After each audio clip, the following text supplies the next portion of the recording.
ang approved na budget ng Office of the President para sa classroom construction ay 19 billion.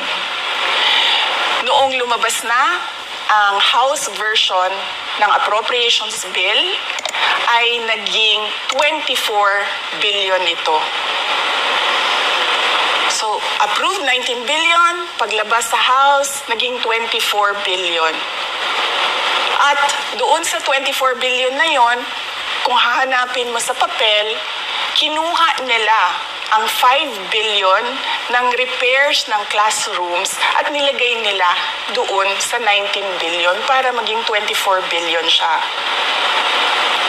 So ang naiwan sa repairs, sa kawawang mga classroom ay 1 billion. Kaya makikita nyo, sa papel, nandyan yan.